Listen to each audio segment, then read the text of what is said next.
Semana, la semana de repaso. Bien.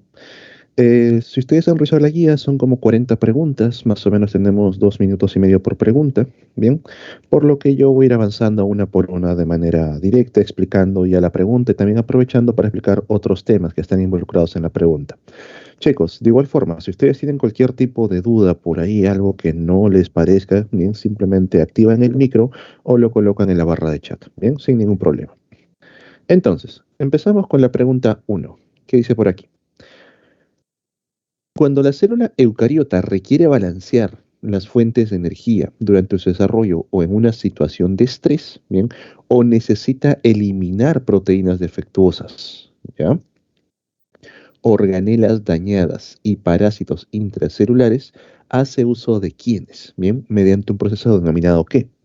Básicamente, cuando una célula tiene que eliminar compuestos propios, bien proteínas defectuosas, organelas dañadas, o por ejemplo, cuando por ahí una célula de defensa ha atrapado a un pequeño organismo, bien y necesita eliminarlo de una otra forma, va a utilizar los llamados lisosomas, que son las organelas encargadas de poder degradar. Recuerda que los lisosomas están formados directamente solo por una membrana que va a rodear un conjunto de moléculas llamadas enzimas. Estas enzimas son las encargadas de degradar todo ese tipo de compuestos. Ahora, los lisosomas van a hacer tres tipos de eventos. Uno, conocido como la autofagia, cuando la célula necesita degradar compuestos propios, comerse a sí mismo. Bien, una mitocondria que por ahí ya cumplió el ciclo, por ahí no evacuó la que pueda estar dañada, los lisosomas se encargan de degradarlo. Otro es el proceso de apoptosis, cuando una célula ya cumplió su ciclo de vida o cuando una célula, por ejemplo, ha sido atacada por un virus, o algún agente mutagénico, la célula ha mutado y para evitar hacer daño, la célula se marca a sí misma para morir. Y mediante eso viene otra célula y utiliza los lisosomas para degradar a esta célula marcada. Lo último viene a ser el proceso más común de fagocitosis, cuando las células van a poder consumir cualquier tipo de elemento, por ejemplo, por ahí una bacteria, alguna otra partícula alimenticia. Los lisosomas se encargan de poder degradar todos estos compuestos. Bien, en este caso nos da ejemplos principalmente como por eliminar las proteínas defectuosas, organelas dañadas, básicamente se refiere a la autofagia. ¿Bien? Pregunta uno, alternativa a la C. Y aquí, chicos, es lo que están viendo, un evento de apoptosis, cuando ya esta célula presenta un daño irreparable del ADN, bien, por apoptosis se marca para morir, aquí no pasó nada, bien, se recicla todo lo bueno, pero si no logra marcarse para morir correctamente, puede ser una célula cancerosa, bien, inicia un proceso tumoral. Vamos con la pregunta número 2. Son estructuras distribuidas en el tejido epidérmico de las hojas, un tejido de protección, y tienen como función regular la transpiración y permitir el intercambio de gases. Recuerda que a nivel del epidermis de las hojas existen solamente dos tipos de células. Las células propias epidérmicas, que son completamente translúcidas, bien, es una sola capita, y existen unas células que van a formar estructuras conocidas como los estomas. A nivel del epidermis vamos a encontrar estas estructuras, bien, todo esto, chicos, viene a ser un estoma, por si acaso, donde cada una de las células que conforman los estomas, que siempre están por pares, se le conoce como las células guardianes o células oclusivas. Bien, estas células guardianes o células oclusivas van a formar un espacio entre ellos. Este espacio se le conoce bien como un ostiolo. A través de este espacio vamos a realizar intercambio de gases. Solamente, chicos, pueden ser gases, ni líquidos ni sólidos. Las plantas, para el proceso, por ejemplo, de fotosíntesis, necesitan capturar dióxido de carbono. Van a capturar CO2, el cual van a ir fijando, bien, durante el ciclo de Calvin y van a liberar oxígeno como molécula de desecho de la fase luminosa. ¿Bien? Pero las plantas recuerda que también tienen mitocondrias, por lo cual para poder activar los mitocondrias, bien, los mitocondrias solamente funcionan si hay oxígeno presente. Y una vez que los mitocondrias han trabajado ese oxígeno, van a liberar CO2 como molécula de desecho del proceso de respiración. Ahora, aparte de estos dos gases, las plantas también van a poder liberar lo que viene a ser agua, pero bajo la forma de vapor. No te olvides eso. Bien, únicamente entran o salen gases a través de los estomas. Esta agua en forma de vapor va a permitir activar el transporte a nivel del cinema, el arrastre por transpiración. Bien, entonces en la pregunta 2, aquí se refiere directamente a los estomas. Vamos con la pregunta número 3. Profesor, Dime, los estomas también pueden, los cielos pueden eliminar agua por gutación. ¿por qué? Disculpa. Gutación hizo. Había leído en un libro que eliminaban agua por gutación. Gutación. A ver, vamos a ver si el término es correcto.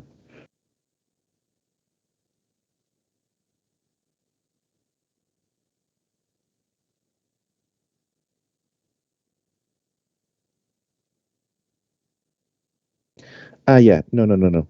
La gutación no tiene que ver con los estomas, se refiere a otro proceso muy directo. Ustedes han visto, por ejemplo, que a nivel de las hojas hay una especie de nervadura, ¿cierto? Y estas nervaduras van justo hacia los bordes y generan un borde aserrado.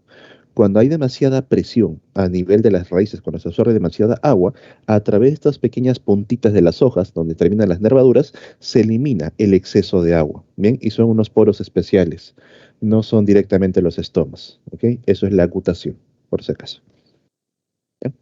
Listo. Gracias por la participación.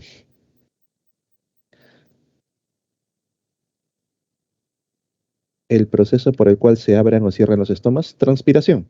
De manera general se conoce como transpiración. ¿Bien? Gracias, Para... profesor. Correcto. La pregunta que me saca la señorita dice cómo se llama el proceso por el cual se abren o cierran los estomas, es transpiración. Bien, las plantas transpiran. Bien, ok. Vamos con la pregunta número 3. Dice así. La sangre es un tejido conectivo de tipo líquido. Recuerda que la sangre pertenece al grupo de los tejidos conectivos, es un tejido especializado, ¿bien? Que circula a través de capilares, venas y arterias de todos los vertebrados y está formado por células sanguíneas y plasma, lo cual es correcto. Cuando nosotros, por ejemplo, sacamos una muestra de sangre y lo enviamos a un tubo centrífuga, vamos a notar que rápidamente se separan tres capas en ese tubito. La capa superficial está compuesto por el llamado plasma sanguíneo, el cual está formado principalmente por agua, un 90% de agua, pero también encontramos la presencia de nutrientes, bien, como por ejemplo pueden ser aminoácidos, monosacáridos, ácidos grasos, bien, entre otros compuestos. Luego vamos a encontrar debajo de ella una capa muy delgadita donde van a estar presentes las células de defensa, los llamados glóbulos blancos, ¿bien? Los glóbulos blancos, y también vamos a encontrar a las plaquetas. ¿Bien? Y por último, la capa más profunda encontramos a las células más densas que vendrían a ser los eritrocitos o también conocidos como glóbulos rojos. Bien, estos son los componentes principales a nivel sanguíneo. Ahora, respecto a las células sanguíneas, marque la respuesta incorrecta. Chicos, en examen siempre tengan mucho cuidado, siempre lean correctamente qué es lo que te piden. En este caso, cuál está incorrecta, cuál está mal. Los neutrófilos, células de defensa, constituyen el 60 al 70% del total de las células blancas. Esto es correcto. Bien, los neutrófilos dentro del grupo de los granulocitos bien, vienen a ser los más abundantes. Luego le siguen los eosinófilos y finalmente los basófilos, que son los más escasos. Los monocitos son los precursores de los macrófagos. Así es. Monocito es el nombre que recibe esta célula cuando viaja por torrente sanguíneo. Cuando sale a un tejido se le conoce directamente como macrófago. Y también, dependiendo del tipo del tejido, el macrófago puede cambiar de nombre. Por ejemplo, cuando nosotros lo encontramos a nivel de los tejidos nerviosos, el macrófago se le conoce con el nombre de microglias. Cuando lo encontramos a nivel de los tejidos óseos, el macrófago se le conoce con el nombre de osteoclastos. Bien, ¿se acuerdan? Esas células que degradan el exceso de hueso son macrófagos, bien, haciendo su trabajo. Las plaquetas se originan por fragmentación de los megacariocitos. Esto también es correcto, bien. Las plaquetas no son células. Las células son los llamados megacariocitos. Bien, las plaquetas son derivados celulares que van a participar en el proceso de coagulación. No te olvides eso. Los basófilos liberan enzimas durante las reacciones alérgicas. Eso también es cierto. Cuando, por ejemplo, nosotros consumimos algún tipo de compuesto que nuestro cuerpo reacciona de manera muy fuerte, básicamente cuando somos alérgicos, tanto los eosinófilos como los basófilos van a responder frente a estos llamados alergenos. Los basófilos en su interior van a presentar unos gránulos muy fuertes conocidos como histaminas, las cuales al momento que liberan en el cuerpo producen inflamación. Bien, es por eso que la persona se empieza a poner de un color rojizo, va a ser como le salen algunas manchas en la piel, en el cuello quizás, y poco a poco se va inflamando el tejido epitelial. Reaccionas a las histaminas. Y frente a ello, cuando una persona está teniendo una reacción alérgica, le aplican una dosis de antihistamínicos para que pueda capturar esas histaminas y que evite el proceso de inflamación. Bien, ya que esta inflamación a nivel de tejido epitelial, recuerda que las vías respiratorias también son tejido epitelial, se van inflamando, van creciendo y van haciendo que la persona no pueda respirar correctamente. Por último, los eritrocitos en los mamíferos son células que presentan núcleo. No. A nivel de los mamíferos, los eritrocitos no tienen núcleo. En otros organismos como los peces, por ejemplo, sí, ahí sí tienen núcleo. En los mamíferos no, por temas evolutivos. Los eritrocitos, para poder transportar correctamente, por ejemplo, los gases, carecen de mitocondrias, bien, para que no se gasten el oxígeno mientras van circulando por sangre. Para poder transportar correctamente a los nutrientes, carecen de núcleo, ya que si tuviesen núcleo, aprovecharían los nutrientes y empezarían a sintetizar compuestos. ¿Bien? Entonces, los eritrocitos no tienen núcleo y tampoco tienen mitocondrias. Alternativa, la E. Vamos con la pregunta número 4. Las células necesitan energía para el transporte activo en sus membranas y para el metabolismo anabólico. Bien, Ana une, Ana forma compuestos. Los seres vivos pueden incorporar esta energía a sus células en forma directa, pueden aprovechar la energía tal como está, bien, o de manera indirecta, mediante transformaciones. Por ejemplo, ¿cómo sería una energía de manera directa? Como si yo pudiese meter los dedos en el enchufe y rápidamente aprovechar esa energía, la electricidad, bien, para poder, digamos, transformarla en energía cinética, en energía calórica, en lo que yo quiera, bien. Ahí lo estaría aprovechando directamente. O, por ejemplo, lo que hacen las plantas, bien, mediante los llamados fotosistemas, con la presencia de clorofila en su interior, pueden aprovechar la energía solar, bien, para iniciar un transporte de electrones, para convertirlo en electricidad y luego de eso transformarlo en energía química. Las plantas pueden aprovechar la energía de manera directa. Nosotros no, por más que intentemos tomar sol, por más que intentemos meter el dedo en el enchufe, coger electricidad, no podemos aprovechar ese tipo de energía. Tenemos que tomar la energía que está presente en los enlaces químicos y transformarlos para luego obtener energía cinética para moverme, energía térmica o calórica para generar calor, energía eléctrica para los procesos sinápticos, etcétera. Bien, entonces, de forma directa, los seres vivos lo aprovechan a través del proceso de fotosíntesis y de manera indirecta para formar ATP, para convertir estos enlaces, por ejemplo, a nivel de los azúcares, a través de la respiración. Bien, pregunta 4, alternativa la B. Por si acaso, señores, en esta partecita, bien, glicólisis es lo mismo que glucólisis, bien. El término glico o gluco se usa indiferentemente. ¿Bien? Por eso van a encontrar palabras como glucógeno o glicógeno, péptidoglucano o péptidoglicano. Es lo mismo. Bien, ok. Pasamos a la pregunta 5. Dice, en plantas y animales, el intercambio de gases está relacionado con el ingreso de materiales inorgánicos gaseosos, bien, y la salida de catabolitos. Determina el valor de verdad en las siguientes alternativas. A ver, en las plantas superiores, bien, recuerda que las algas son las primitivas. En las plantas superiores, el CO2 y el oxígeno ingresan por difusión en las hojas. Así es, estos gases van a difundir, bien, tranquilamente a través de las hojas. En las algas, los gases difunden del medio acuático a las células. Recuerda que a nivel de las algas no existen tejidos como tal, bien, presentan células completamente indiferenciadas en un cuerpo denominado talo. De manera general, como las algas están rodeadas completamente de agua, ahí las células pueden aprovechar directamente los nutrientes y también los gases disueltos. Bien, esto también es Verdadero. ¿El intercambio de gases en los insectos se realiza por branquias? No. A nivel de los artrópodos, el grupo de los insectos no emplea las llamadas branquias. Los insectos van a emplear unas estructuras conocidas como tráqueas.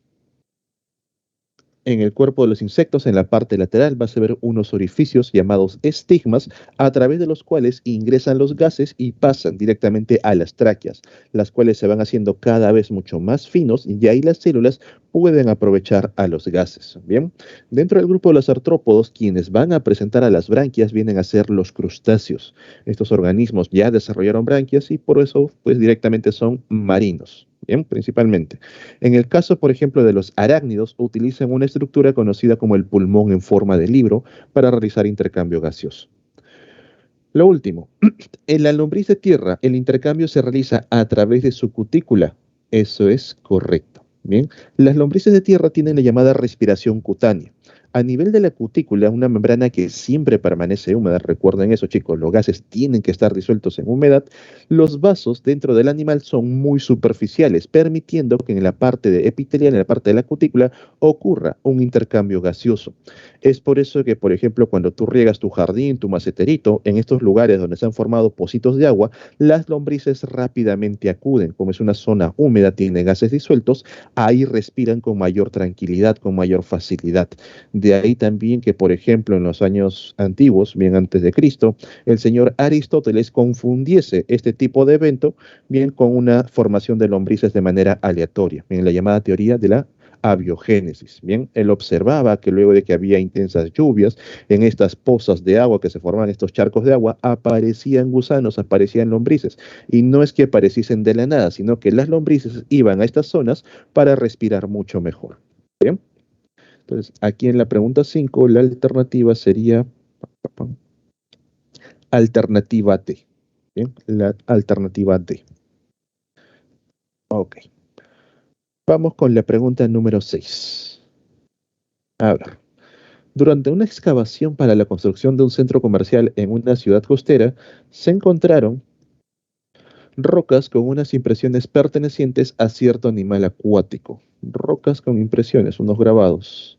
Este hallazgo permitió establecer que en un pasado esta zona estuvo cubierta por el océano.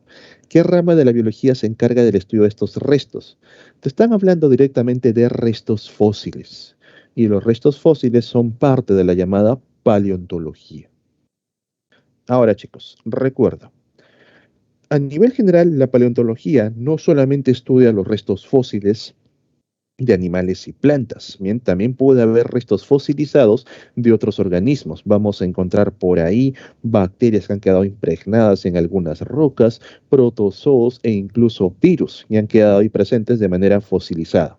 Muy aparte de los fósiles, la paleontología también va a estudiar cualquier resto de algún ser vivo, incluyendo los virus, que haya quedado de alguna manera por ahí grabada. Puede ser, por ejemplo, congelados, puede ser en el, en el llamado permafrost, en los registros de hielo, etcétera. Ya les mencioné durante clase que los paleontólogos, o bueno, los biólogos de manera general, cuando van a la Antártida, es muy común sacar los registros de hielo, donde van a sacar unos tubos de hielo muy largos, bien, unos cilindros bastante largos, y van cortando capa por capa. En esas capas han encontrado bacterias primitivas, han encontrado virus primitivos, protozoos, entre otros, ¿bien? Y todo eso le corresponde a la paleontología, no solamente los restos fósiles, sino cualquier tipo de indicio de un organismo antiguo. Porque la propia palabra indica eso. Paleo es antiguo. Onto significa ser y logos estudio. Bien, el estudio de los seres antiguos. Bien, vamos con la pregunta 7. Dice así. Entre las macromoléculas que forman parte de los seres vivos, bien, las 4 principales, existe un grupo con una diversidad de funciones bastante versátiles. Estas biomoléculas están compuestas por carbono, están compuestas por hidrógeno, oxígeno, nitrógeno e incluso azufre. ¿Bien? ¿A quién hace referencia la descripción? Recordad que nosotros tenemos 4 tipos de biomoléculas principales. Número 1, los carbohidratos. Los azúcares únicamente están formados por carbono, hidrógeno y oxígeno. Nada más, no es la clave. Número 2, tenemos a los lípidos. En el caso de los lípidos, sí vamos a encontrar la presencia de carbono, hidrógeno, oxígeno nuevamente, como también la presencia de nitrógeno e incluso fósforo en los llamados lípidos complejos. Ahí encontramos los esfingolípidos que tienen un grupo amino, encontramos los fosfolípidos que tienen un grupo fosfato, pero los lípidos no son muy versátiles, no tienen muchas funciones en sí. Luego tenemos a los ácidos nucleicos. Los ácidos nucleicos tienen presencia de carbono, hidrógeno, oxígeno, nitrógeno y un grupo fosfato. Difícilmente vamos a encontrar compuestos azufrados en estos ácidos nucleicos. Por último, nos quedan el grupo de las proteínas. Las proteínas están formadas por un grupo amino, donde hay presencia de nitrógeno, y un grupo carboxilo, un COOH. Bien, entonces en las proteínas vamos a encontrar a estos compuestos. Profe, ¿y el azufre dónde está presente? Al momento que se va a conformar una proteína, recuerda que las proteínas en su estado inicial vienen a ser uniones entre aminoácidos, ¿bien? Y tenemos una gran cantidad de aminoácidos, entre 12 a 14, los cuales pueden concatenarse de maneras distintas. Pregunta, chicos, coloquen en el chat cómo se llama este enlace que se forma entre los aminoácidos. ¿Bien? Entonces, cuando los aminoácidos se van concatenando uno con otro, a esta estructura que se forma de manera inicial se le conoce como una estructura primaria. Los aminoácidos, bien las proteínas de forma general, van a ir adquiriendo otras formas. Estos aminoácidos ahora pueden adquirir, por ejemplo, la forma de láminas plegadas, también llamadas las láminas beta, o a manera de hélice, de forma curvada, conocido como las hélices alfa. A esto se le conoce como una estructura secundaria. A su vez, una sola cadena proteica puede presentar ambas formas de manera alternada. Por aquí láminas beta, por aquí hélices alfa, otra vez láminas beta. A esto se le conoce como una estructura terciaria. Cuando nosotros encontramos que para que una proteína funcione correctamente presenta más de una cadena, ¿bien?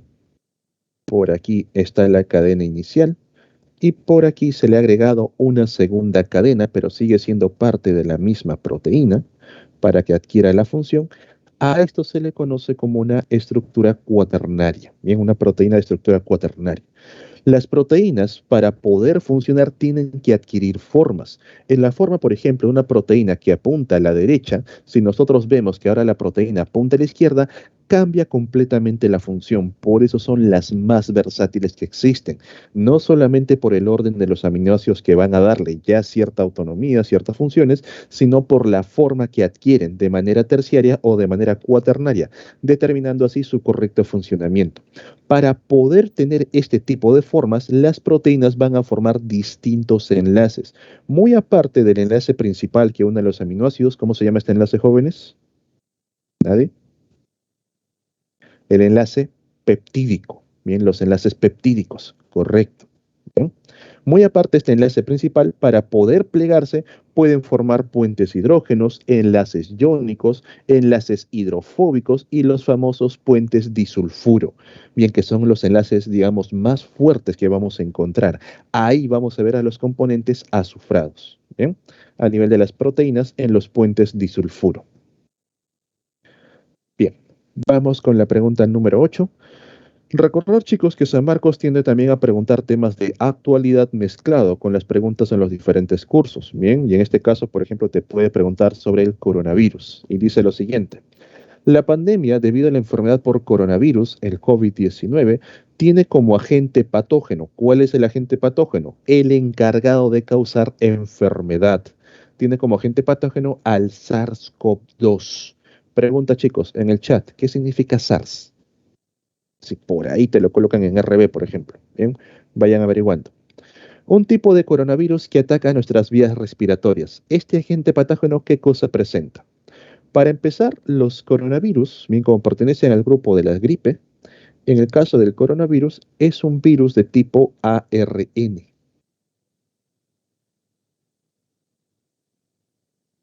A su vez, es un virus de tipo envuelto, en cuya superficie, bien, el término corona se refiere a las proteínas de reconocimiento que presenta, que tienen una forma como si fuese de una coronita, unas puntitas. Estas proteínas de reconocimiento que reconocen muy bien a las células del aparato respiratorio, a las células de las membranas de los alveolos, por eso que son las que infectan y destruyen, estas proteínas, chicos, se les conoce como las proteínas Spike.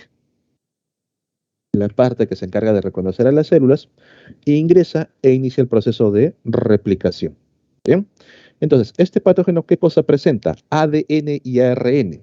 De manera general, señores, los virus solamente pueden presentar un solo tipo de carga genética. O son ADN o son ARN. Y en el caso de los corona, que son gripe, son ARN. ¿Presentan retrotranscriptasas? No. No son virus que van a tener este tipo de enzimas, no realizan el proceso de retrotranscripción.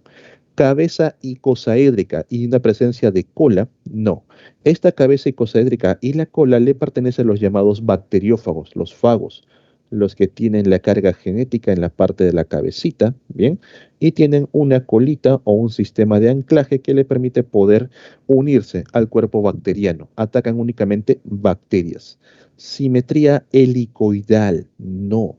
La simetría helicoidal es la que tiene forma de hélice, donde la carga genética va en el centro, bien, y las proteínas, los llamados capsómeros, van rodeando a la carga genética, adquiriendo una forma alargada o abastonada. Esa es la simetría helicoidal.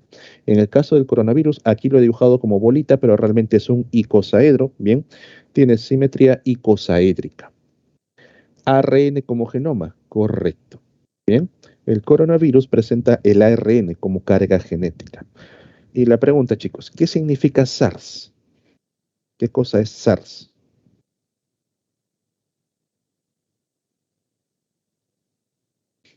¿Nadie?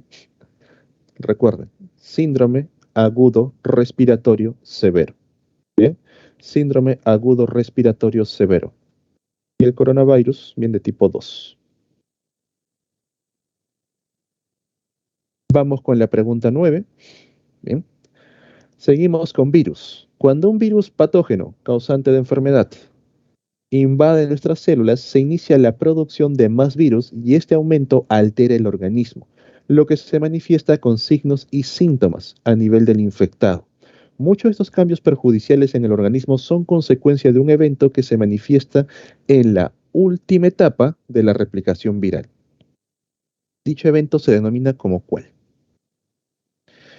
Recordar que el proceso de desarrollo de una enfermedad infecciosa, en este caso causado por un virus, van a ser en 3 etapas. Bien, hablemos un poco de enfermedades también. ¿Todo bien, chicos, con el micro? ¿Preguntas? Silencio. Por ahí alguien se ha olvidado. Listo. La primera etapa viene a ser el proceso de incubación, donde los agentes patógenos, vamos con el ejemplo del virus, chicos, ¿bien? En este caso, el virus ingresa a tu cuerpo.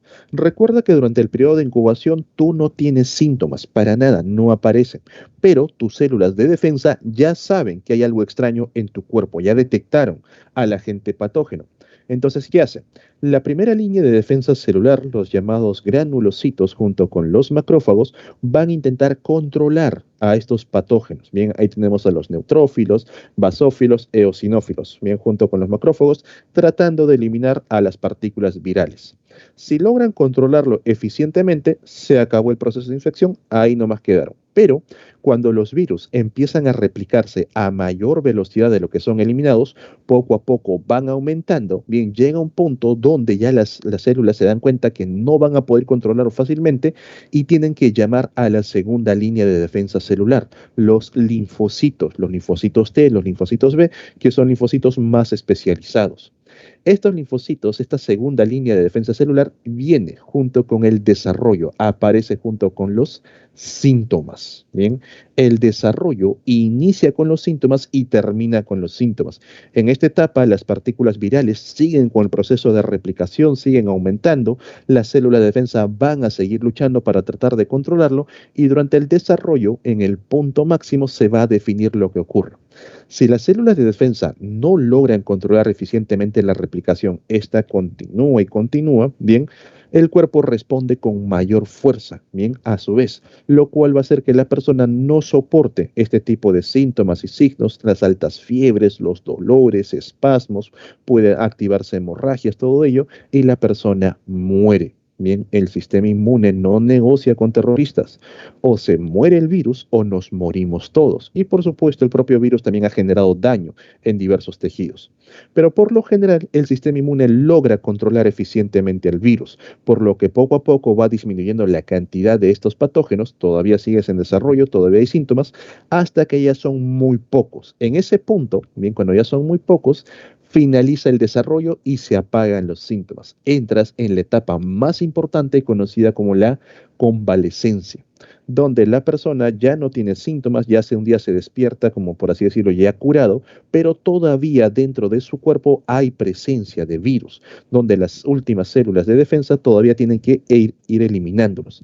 Si una persona no se cuida correctamente durante la etapa de convalescencia, se descuida por ahí, las células, perdón, los virus aprovechan este descuido, se vuelven a replicar y la persona otra vez tiene que activar los síntomas, pero ya el cuerpo se encuentra debilitado, con lo que esta persona puede morir. Entonces, la convalescencia de las tres etapas es la más importante. Bien. ¿Cuál es la última etapa dentro de la replicación viral? Viene a ser el proceso de lisis y es una etapa que genera mucho daño, ya que en el proceso de lisis las células van a reventar, dejando todo el contenido liberado. En ese contenido hay presencia de lisosomas, hay presencia de enzimas que pueden ir generando daño en el resto del cuerpo. Las células de defensa, principalmente los macrófagos, muy aparte de atacar a los virus, a los patógenos, tiene que limpiar también estas células que han muerto durante el proceso. ¿Bien? Entonces, la última etapa de la replicación viral viene a ser la lisis, en el caso de que la célula reviente, pero también tenemos los procesos conocidos como gemación. Bien, lisis o gemación.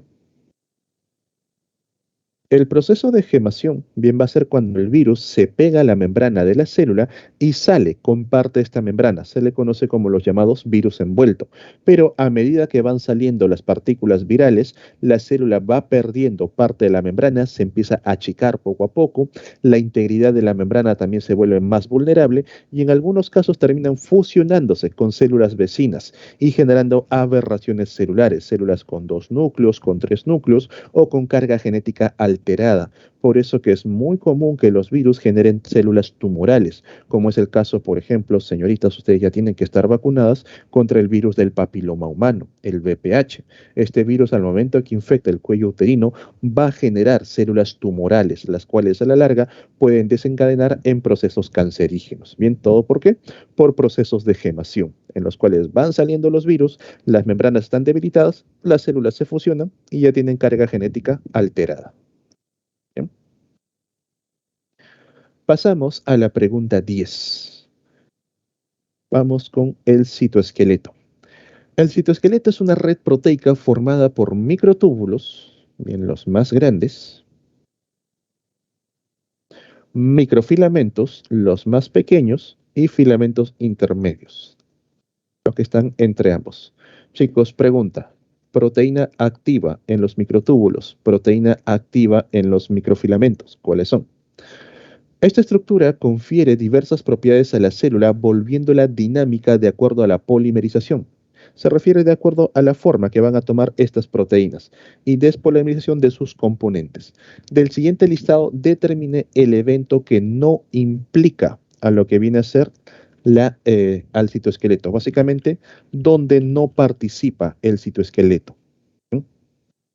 Diapedesis. Profe, ¿qué es diapedesis? Por ejemplo, nosotros cuando digamos tenemos por ahí nos picó un zancudo y ha dejado microorganismos en células musculares, pero a nivel de la mano. Bien, entonces en la mano tienes, en los músculos de la mano, tienes por ahí patógenos, cosas extrañas. Tus células de defensa rápidamente se activan y salen de los centros como por ejemplo los ganglios, bien que están a nivel del cuello, las axilas, la entrepierna.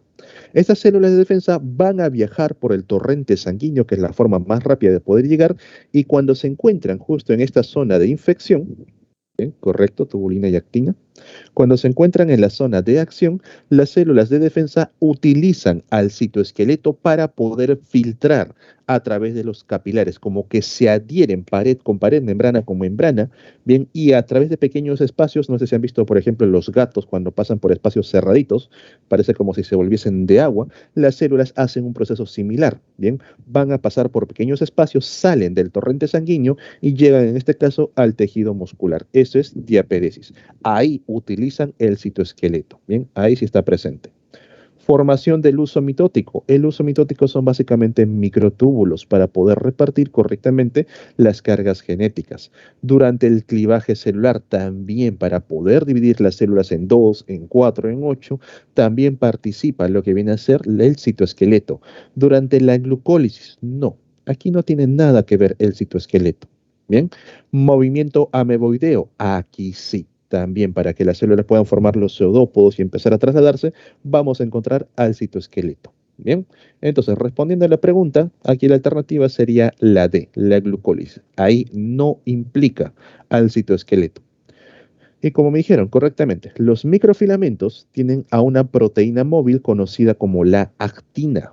Bien, recuerda que los microfilamentos únicamente se desarrollan pegados a la membrana, nada más, permitiéndole poder contraerse, poder atrapar una bacteria, desplazarse de un punto a otro.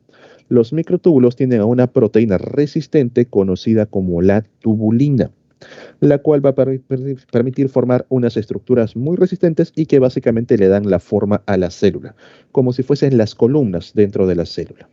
¿Bien? Pasamos a la pregunta 11. Se identifica a un animal acuático con múltiples poros a lo largo del cuerpo por donde ingresan partículas de alimento, o alimento particulado, alimento pequeño, y realizan la digestión en el interior de las células. ¿Bien? En otras palabras, estos organismos presentan digestión intracelular. ¿Y qué cosa viene a ser la digestión? La digestión es la conversión de alimentos en nutrientes. Bien, siempre les he mencionado esto en clase. ¿Qué cosas son los alimentos? Es la materia compleja, la que ustedes, por ejemplo, han adquirido en el desayuno. Un pedazo de pan, que vienen a ser polisacáridos, por ahí un queso, que también son polisacáridos, una paltita, un huevo, un calentado de ayer, puede haber presencia de proteínas, presencia de lípidos, bien glucolípidos, entre otros, es materia compleja. Esta materia compleja, conocida como alimento, debe ser transformada en nutrientes. En el caso de los azúcares, bien, los polisacáridos van a ser transformados en monosacáridos, la forma más simple, más básica. En el caso de los lípidos, estas cadenas grasas van a ser transformadas en el alcohol lineal, que viene a ser el glicerol, y los ácidos grasos, los ácidos libres. En el caso de las proteínas, van a ser degradados hasta separar a los aminoácidos. Y también, junto con todo ello, nosotros consumimos ácidos nucleicos. Estamos consumiendo células, hay ADN, hay ARN. Estos ácidos nucleicos también van a ser degradados en nucleótidos y luego a sus formas simples. Una pentosa, bien, un grupo fosfato y las bases nitrogenadas. ¿Ok? Entonces, esto es el proceso de digestión. En el caso de este animal, dicen que la digestión ocurre dentro de las células. Las células van a capturar el alimento y lo van a transformar en nutriente. También vamos a encontrar otros tipos de digestiones, como por ejemplo la digestión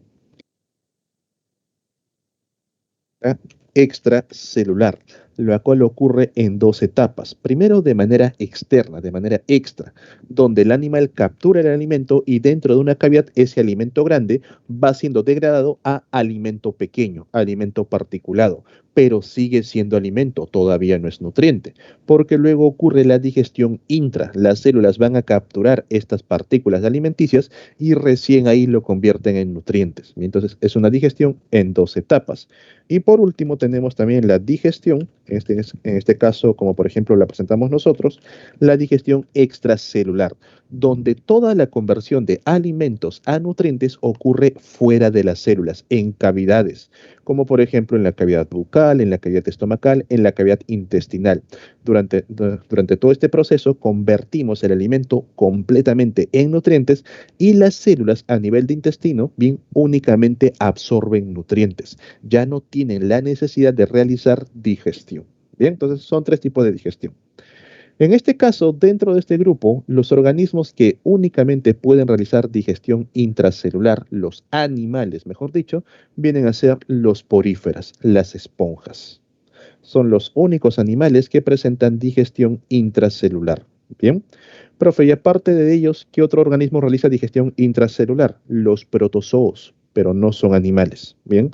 Los protozoos también realizan digestión intracelular, las amebas, los paramecios por ahí. ¿Ok? Pregunta 11, alternativa, la D. Los poríferos, las esponjas de mar.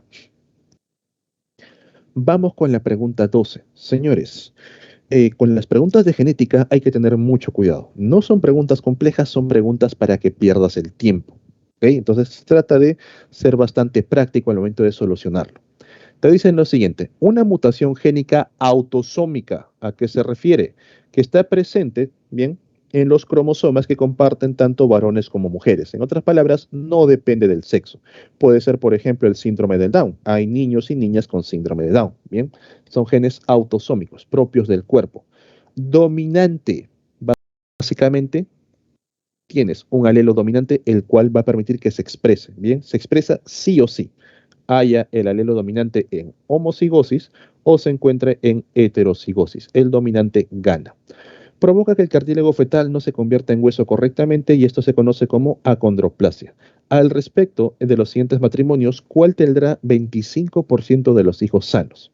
Entonces, esta mutación es dominante. Bajo cualquier forma que presente un alelo dominante se va a expresar. ¿Bien? Aquí se expresa. La única manera en la cual no va a lograr expresarse es bajo homocigosis recesiva. Ahí vas a tener hijos sanos y quieres que el 25% sea sano. Haces tu cuadrito de doble entrada, tu cuadrito de Punnett, de los cuatro resultados, solamente el 25% tiene que salir sano. Esto ya me indica automáticamente que los parentales van a tener por lo menos un alelo recesivo. Bien. Mientras que el resto va a expresar la enfermedad, deben tener alelos dominantes por acá y por acá, lo que me lleva directamente a que este va a ser dominante y este también. Bien. Única alternativa, única opción, la alternativa B. No hace falta desarrollar todo lo demás. E incluso simplemente conociendo los alelos recesivos, ya sé que la B es la única opción de todas. Bien. Pregunta 12, alternativa, la B. Sean bastante prácticos en temas genéticos para que no pierdan mucho tiempo. Igual lo vamos a ver aquí en la pregunta número 13, que tiene que ver un poco con los temas mendelianos. Dice lo siguiente. Los trabajos de Gregor Mendel sobre Pisum sativum, la llamada arveja o guisante, permitieron entender los mecanismos de la herencia. En su segunda ley, la ley de la segregación independiente, a partir de una cruza dihíbrida se obtiene un F2 cuya proporción fenotípica, ¿cuál sería? Nosotros ya conocemos las proporciones mendelianas, ¿bien? La proporción de 3:1 pertenece a la primera ley, en los cuales el 3 o el 75%, 3 de 4, van a expresar el carácter dominante, mientras que 1 de 4, el 25%, el carácter recesivo. La segunda ley tiene esta proporción, 9:3:3:1, donde 9 van a expresar ambos caracteres dominantes. 3 expresan el primero dominante, el segundo recesivo, los otros 3 al revés, el primero recesivo, el segundo dominante, y 1 de 16 bien expresa ambos caracteres recesivos. Chicos, los temas mendelianos también se los tienen que conocer de memoria para evitar hacer todo el proceso, porque muchos quizás van a empezar a colocar aquí a los dihíbridos, bien, que viene a ser esto, doble hibridosis, doble heterocigosis, bien, lo van a cruzar contra otro híbrido y van a perder mucho tiempo. Automáticamente, primera de Mendel, de 3:1, segunda de Mendel, 9:3:3:1. Bien. Vamos con la pregunta 14, seguimos con temas genéticos y dice así, el cariotipo humano presenta 23 pares de cromosomas, ¿bien? En una célula diploide. ¿Por qué somos diploides? Porque recibimos dos juegos cromosómicos, 23 cromosomas de mamá, 23 cromosomas de papá. Al momento que se juntan, bien, 23 pares o 46 cromosomas en total. Bien, somos organismos diploides. 2n igual a 46. Se resume con una fórmula cromosómica donde un varón normal bien presenta 46 cromosomas y el sexo viene a ser el XY. Bien, esto digamos es el código para poder identificar a un varón. ¿Cuál sería la fórmula cromosómica de una mujer con síndrome de Down? Pregunta, señores, las personas con síndrome de Down, ¿dónde presentan el error cromosómico? Para poder codificar una mutación se utiliza la siguiente fórmula. Primero, se coloca la cantidad de cromosomas, bien, seguido de lo que viene a ser la codificación sexual, XX, XY, bien, y seguido de dónde se encuentra el error, en el par 21, correcto. El síndrome de Down es a nivel del par 21. Entonces, por ejemplo, vamos a colocar por aquí, síndrome, el síndrome de Down. ¿Cómo sería la clasificación? Una persona con síndrome de Down presenta la famosa trisomía del par 21. Tiene 3 cromosomas en el par 21 donde deberían haber 2. Tiene un cromosoma de más. Entonces la cantidad de cromosomas ya no sería 46, sería 47 cromosomas. Bien. Seguido del sexo de la persona, en este caso una mujer, XX. Y luego indicamos dónde se encuentra el error. En este caso, en el cromosoma 21. El más o el menos indica si hay un exceso o hay una delección, hay una deficiencia de cromosomas. Por ejemplo, para una persona con síndrome de Turner, bien, nosotros sabemos que las mujeres con síndrome de Turner van a presentar un error a nivel del par sexual, donde en lugar de tener 2 cromosomas sexuales, solamente presentan un cromosoma X. Entonces, la cantidad de cromosomas ahora sería 45. Como se encuentra en el par sexual, directamente se le coloca ahí en el sexo 45X. O también van a ver en algunos casos que van a colocarlo como 45XO o X0. Ese O o ese 0 indica que hay una ausencia de cromosomas. Ahí está faltando un cromosoma. En el conocido, por ejemplo, en el síndrome de Klinefelter, ¿bien?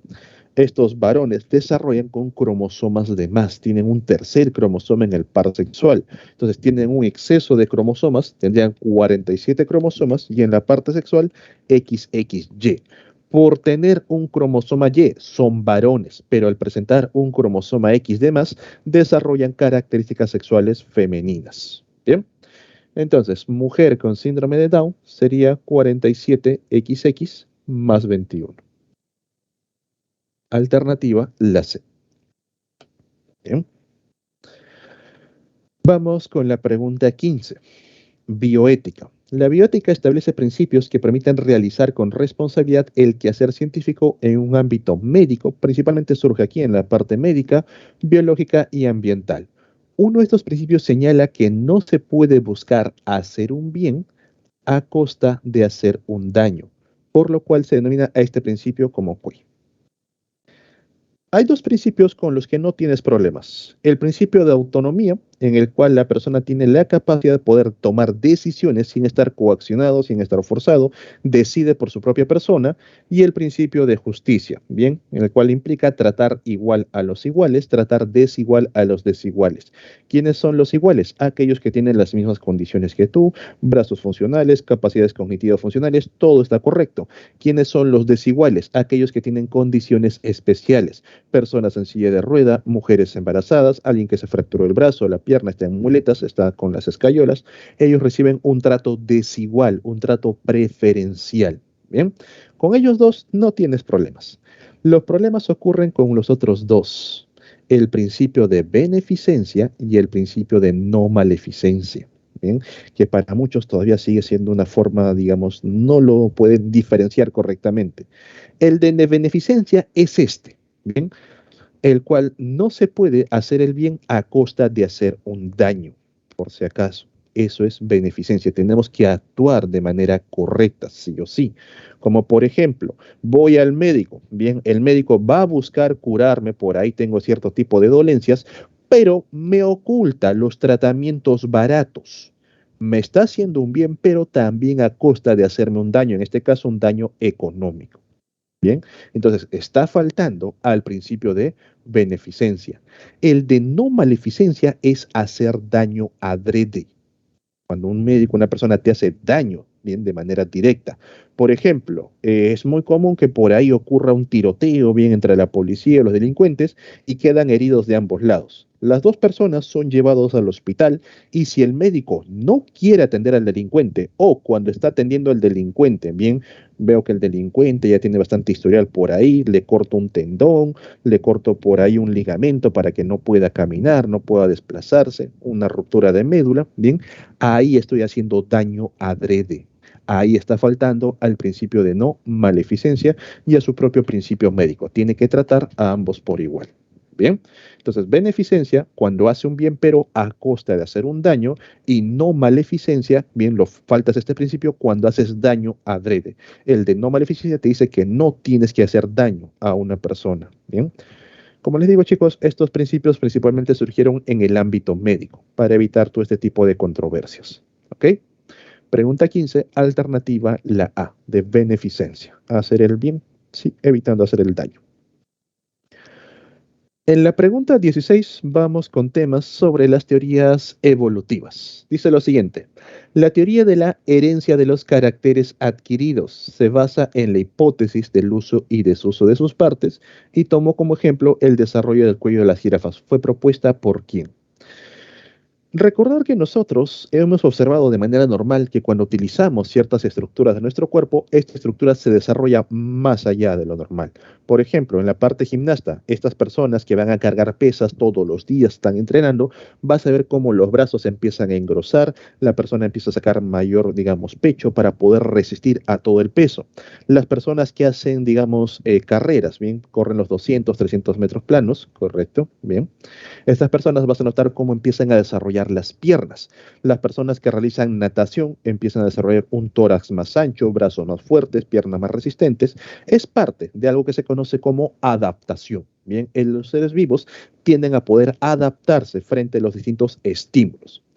Un error muy grave es pensar que estas adaptaciones van a pasar a la siguiente generación, ya que la gran mayoría de estas no llegan a niveles genéticos. Pero, en este caso, el señor Jean-Baptiste de Monnet, caballero de Lamarck, bien, en esas épocas recordar que todavía no se tenía ni idea de lo que viene a ser la genética, por lo que le parecía razonable que cuando nosotros usamos nuestras partes o dejamos de usar, estas se van desarrollando o empiezan a desaparecer y que puede pasar generación tras generación, porque él observaba que una persona, por ejemplo, que era una persona robusta, bastante grande, sus hijos también tenían estas características robustas, bastante grandes, mientras que otra persona que era completamente escuálida, sus hijos también tenían estas características escuálidas, ¿bien?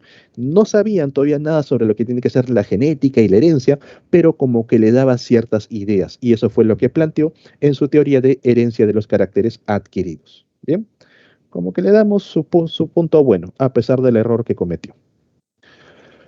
Pasamos a la pregunta 17. Dice así, los insectos tienen el sistema digestivo muy variado dependiendo del tipo de alimentación. Así es, sobre todo en la parte bucal. Bien, en general, este sistema tiene una parte anterior de la boca hasta la parte que conecta con la molleja. Bien, tiene una parte media desde los cigos gástricos hasta la parte intestinal y una posterior que básicamente es el intestino grueso.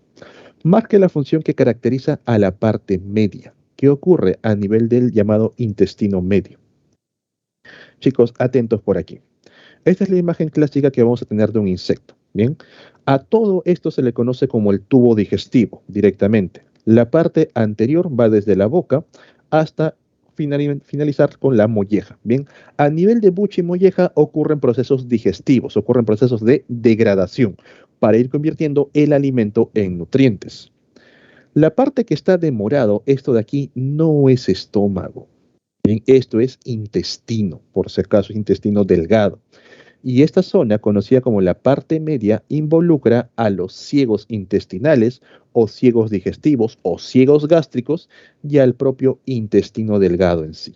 Bien, entonces, ¿qué ocurre en esta zona? A nivel de los ciegos todavía ocurren procesos de degradación. Ahí vamos a encontrar bacterias que ayudan a degradar el alimento. Ocurre digestión y a nivel del intestino delgado, que es el resto del tubo, ocurren procesos de absorción de nutrientes.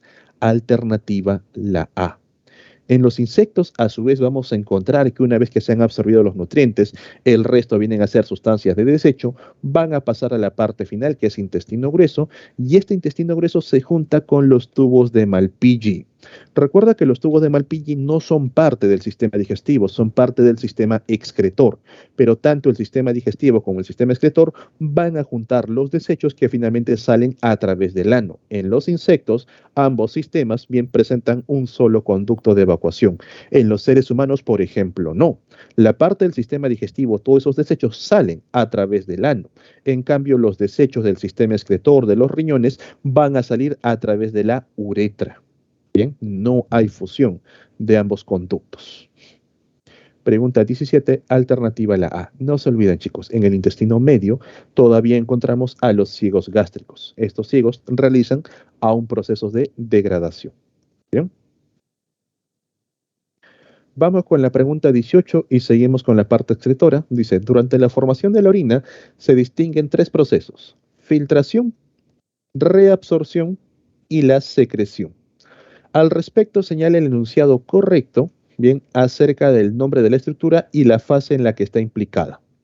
Recordemos un poco la formación de la orina. Atentos por aquí. Bien. Entonces, la formación de la orina ocurre en tres eventos. Un momento, chicos. Voy a cortar un poco la imagen para que pueda entrar más grande.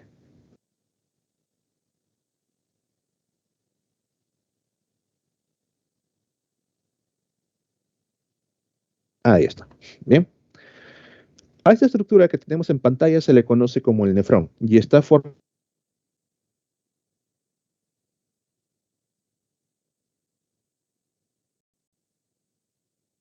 de Bowman, una delgada membrana. A estos dos en conjunto se les conoce como el corpúsculo de Malpighi. Malpighi fue un investigador que estudió muy a fondo los temas del sistema excretor. Por eso lo vamos a encontrar en gran cantidad de estructuras. El corpúsculo de Malpighi. Luego vamos a encontrar a los tubos contorneados, que están completamente doblados. Tenemos por aquí el tubo contorneado proximal, el más próximo, el más cercano. Y luego tenemos el tubo contorneado distal, el más distante. A su vez, ambos tubos están conectados por el asa de Henle y finalmente todas las sustancias de desecho van a ser colectados por el tubo colector. Bien, entonces en estas estructuras van a ocurrir los procesos para formar la orina. A nivel del corpúsculo de Malpighi ocurre el proceso de filtración. La cápsula de Bowman es una membrana muy delgada que solamente va a permitir el paso de sustancias pequeñas, sustancias muy simples, tales como monosacáridos, bien pequeños azúcares, azúcares sueltos, aminoácidos, ácidos grasos, glicerol, urea, ácido úrico, junto con agua. Solamente sustancias pequeñas. Proteínas no atraviesan, polisacáridos no atraviesan, lípidos, bien, así de manera compleja, no lo atraviesan, y células tampoco. Ninguno de ellos puede atravesar la cápsula de Bowman porque son muy grandes, muy complejos, solamente sustancias pequeñas. Entonces, ¿qué ocurre con estas proteínas, por ejemplo, que son proteínas de desecho, que ya cumplieron su función?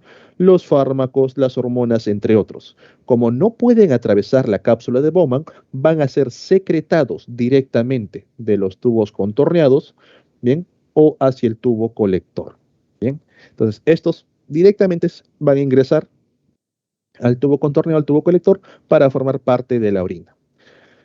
El proceso de reabsorción ocurre nuevamente aquí, en los tubos contorneados y también parte en el tubo colector. Profe, ¿y qué es eso?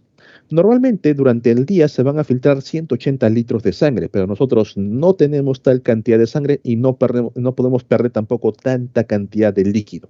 Es por eso que de los 180 litros de sangre que se filtran día a día, que pasan a través de la cápsula de Bowman, a nivel de los tubos contorneados, a nivel del tubo colector, se van a reabsorber principalmente ellos dos. El tubo contorneado proximal reabsorbe el 80% de todo ese líquido, mientras que el tubo contorneado distal reabsorbe el 19%, haciendo un total del 99% que se recupera, con lo que nosotros de los 180 litros nos queda entre 1,5 a 1,8 litros de orina por día.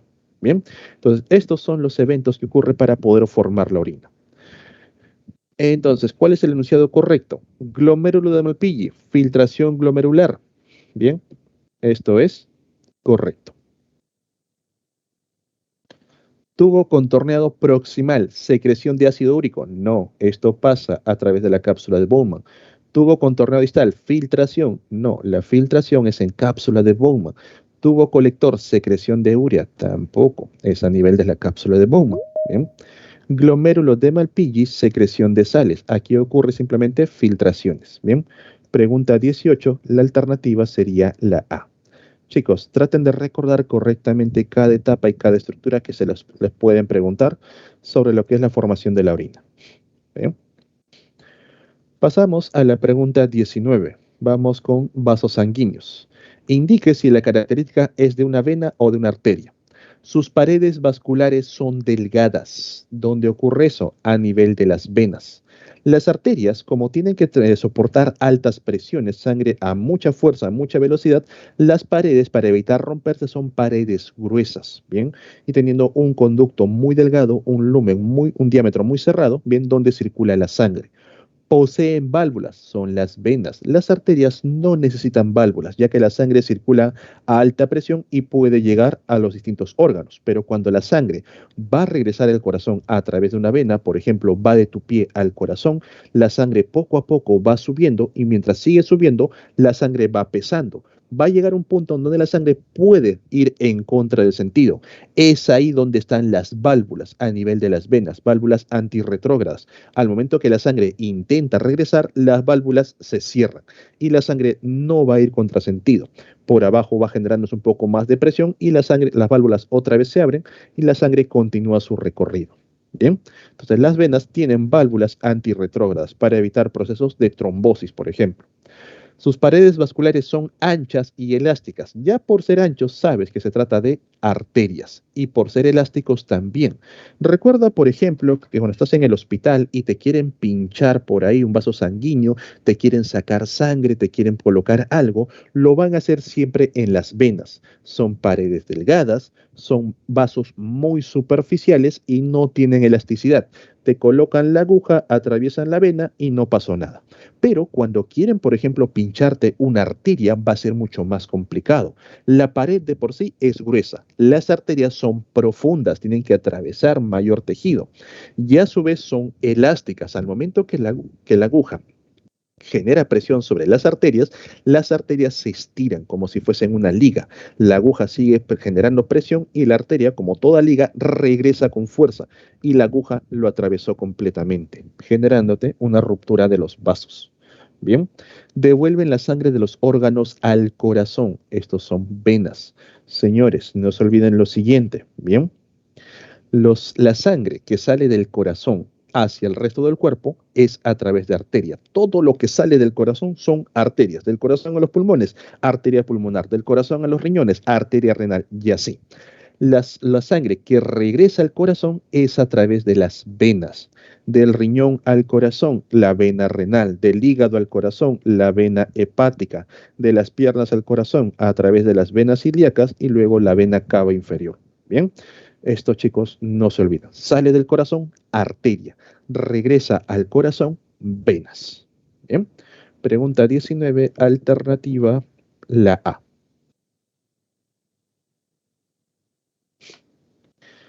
En el caso de la pregunta 20, chicos, el docente que realizó la pregunta, pues se les fue un poco más allá de los conocimientos, pensó que era para medicina. Bien, esto es un conocimiento extra en sí. Bien, dice lo siguiente: Dora presenta un problema de crecimiento durante la adolescencia y luego de unos análisis se detecta que presenta niveles de hormonas somatotropa o también llamado somatotropina o somatotrofina, la SH, somatotropina hormona. Bien, por lo que el problema podría presentarse a nivel de qué. Sabemos que la hormona de la somatotropina permite el crecimiento de una persona que gane talla, porque actúa principalmente a nivel de huesos y músculos. Bien, permitiendo que los huesos se alarguen, haya una mayor división en cuanto a las células óseas y los músculos tienen que adaptarse bien a estos huesos alargados.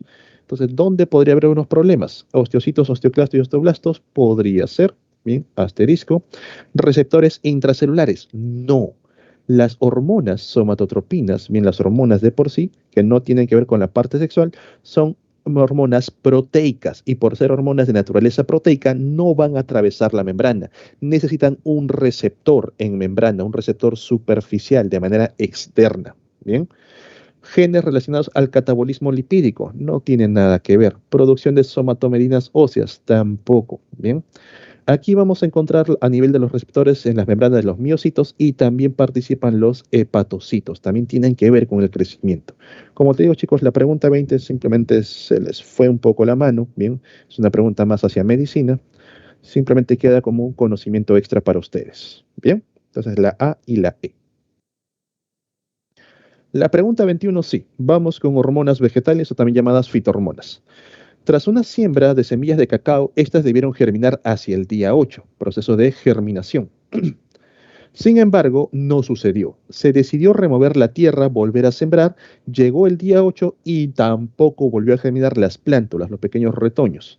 El especialista a cargo sospecha que se deba a un problema hormonal y atribuye este fenómeno a la falta de qué. A nivel de las llamadas fitohormonas, vamos a encontrar hormonas a favor del crecimiento, giberelinas, auxinas y citocininas, y hormonas bien en contra del crecimiento, el etileno, el ácido abscísico.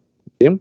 En el caso de las que se encuentran a favor del crecimiento, ¿de qué manera actúan? Por ejemplo, cuando nosotros tenemos un pequeño tallo, que está por aquí, y en este tallo queremos formar estructuras, los primeros en ingresar, las giberelinas. Las giberelinas son hormonas principalmente estimuladoras, van a estimular la formación de los órganos, van a estimular los procesos de germinación. Entonces, las giberelinas estimulan un punto, aquí vamos a formar una hoja y quienes continúan el proceso van a ser las auxinas. Las auxinas continúan con el desarrollo. Bien, por aquí quiero formar una flor. Las giberelinas estimulan a estas células para formar una flor. Las auxinas continúan con el desarrollo de esta florcita. Bien. Profe, ¿y las citocininas qué hacen? Las citocininas van a estimular los procesos de mitosis, hacen que las células se dividan mucho más rápido. Al momento que una célula se divide más rápido, permite renovar mucho mejor el tejido, evita el envejecimiento, evita la senescencia. Las citocininas evitan la senescencia vegetal, pero al momento que estimulan la división, no tienen un control. Por eso que nosotros, por ejemplo, a nivel de los frutos, cuando observamos un fruto desarrollado principalmente por auxinas, vamos a ver que el fruto tiene una forma bonita, una forma, digamos, geométrica, bien, como el caso de una calabacita. Ahí está. Pero cuando intervienen las citocininas, vamos a notar que la forma, los frutos son más alargados y no tienen una forma adecuada, ya que las citocininas estimulan la división bien de manera acelerada, pero no tienen una guía, un control. Y eso conlleva lo siguiente, señores. Las citocininas, para poder trabajar correctamente, van a estar siempre junto con las auxinas. Quiere decir, si yo voy a formar una hoja y tengo únicamente auxinas, lo voy a hacer. La hoja se va a ir formando, por ejemplo, en 4 días. Pero si yo tengo auxinas y a la vez tengo citocininas, la hoja se forma en menos tiempo. Las citocininas aceleran la mitosis. Profe, ¿qué pasa si solamente tengo citocininas? No trabajan, no pueden trabajar solas. Tiene que haber sí o sí presencia de auxinas. Las citocininas por sí solas no van a trabajar bien. Las giberelinas son estimuladoras, estimulan el proceso y luego se lo dejan a las auxinas. ¿Las auxinas pueden trabajar por sí solas? Sí, pero cuando lo hacen junto con las citocininas trabajan mucho más rápido. Bien, pregunta 21, alternativa la A. El proceso de germinación está a cargo de las giberelinas y una vez que se activó la germinación, las auxinas continúan con el desarrollo. ¿Bien? Pregunta 22. Seguimos en temas hormonales. Dice lo siguiente. Una persona comienza a sentir dolores de cabeza, pérdida de visión periférica, náuseas, vómitos, disfunción sexual, exceso de sudoración, glucosa elevada, dolor articular. Básicamente está más allá que acá. El médico le comentó que sus análisis arrojan un problema hormonal. ¿Dónde? ¿Quién se encarga de tantos temas a nivel de tu cuerpo? ahí vamos a encontrar a la hipófisis, o también llamada pituitaria, o también conocida como glándula maestra. Es una glándula que va a actuar sobre otras glándulas para poder estimularlas en cuanto a la secreción de sus hormonas. Aquí estamos viendo problemas tiroideos, problemas a nivel de las glándulas suprarrenales, problemas gonadales, y todo eso es controlado también por la hipófisis. ¿Bien? Entonces la hipófisis estimula que la tiroides libere tiroxina, estimula a que las glándulas suprarrenales liberen corticoides, lo cual eleva el azúcar y todo ello, estimula a nivel de las glándulas, o mejor dicho, de las gónadas, testículos, ovarios, para que liberen sus propias hormonas, las cuales tienen que ver con la disfunción sexual, entre otros. ¿Bien? Entonces la hipófisis viene a ser la glándula maestra, también conocida como pituitaria. Vamos con la pregunta 23, tejido nervioso. Bien, en relación al sistema nervioso de los invertebrados, ¿cuál de estos presenta una conformación de tres pares especializados? Cuando leen esta pregunta acerca de tres pares especializados, pueden cometer el error de pensar que se refiere a tres ganglios, los cuales están conectados entre sí en la parte cefálica, formando el anillo circunesofágico o faringeo, bien que viene a ser lo mismo, y el resto de ganglios repartidos por todo el cuerpo. Profe, es un insecto, profe, bueno, es un artrópodo, profe, es un anélido, cualquiera de ellos. No, no te está hablando de tres ganglios, te está hablando de tres pares especializados, zonas donde los ganglios se han agrupado, bien, y se han vuelto mucho más complejos. Te está hablando directamente de los moluscos. A nivel de los moluscos, los ganglios no están repartidos por todo el cuerpo como están en los artrópodos, como están en los anélidos, sino que a nivel de los moluscos se han formado tres centros especializados. Tenemos a los ganglios cerebroides en la parte de la cabeza, la parte cefálica, el ganglio pedal, controlando los movimientos del pie, y los ganglios viscerales, controlando las funciones a nivel de las vísceras. Estos ganglios están conectados entre sí y se mantienen comunicados. Entonces, ¿dónde encontramos a estos tres pares especializados? En los moluscos, en este caso, moluscos bivalvos. Bien, no hay otro ejemplo de moluscos. Los anélidos van a presentar esta conformación, al igual que los artrópodos. Las actinias es lo mismo que la anémona, no presentan un sistema ganglionar, presentan un sistema reticular. Bien, son nidarios. Vamos con la pregunta 24. Bien, chicos, voy avanzando porque si no el tiempo me gana. Bien. Después de un accidente, una mujer comienza con una pérdida de reflejos. ¿Dónde está el daño? El sistema nervioso. Disminución de la secreción salival, pérdida de equilibrio, pérdida de audición, alteración de la presión sanguínea. Consecuencias de daño respectivamente, ¿dónde? Los reflejos están a cargo de la médula espinal, el famoso arco reflejo. Entonces ya tenemos un daño a nivel de médula. La secreción salival, los temas digestivos, los temas cardíacos, los temas respiratorios están a cargo del tallo encefálico, donde ubicamos al bulbo raquídeo, por ejemplo. ¿Bien?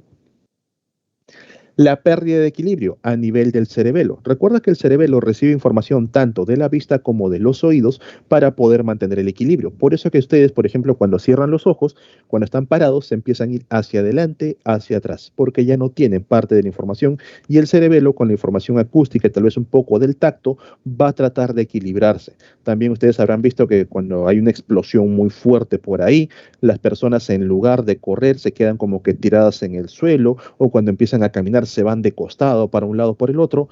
No es porque no quieran escapar, sino que debido a la fuerte explosión, la parte acústica ha recibido demasiada información y están aturdidos. El cerebelo no está recibiendo correctamente los datos y es por eso que las personas corren un poco mareadas de un lado al otro.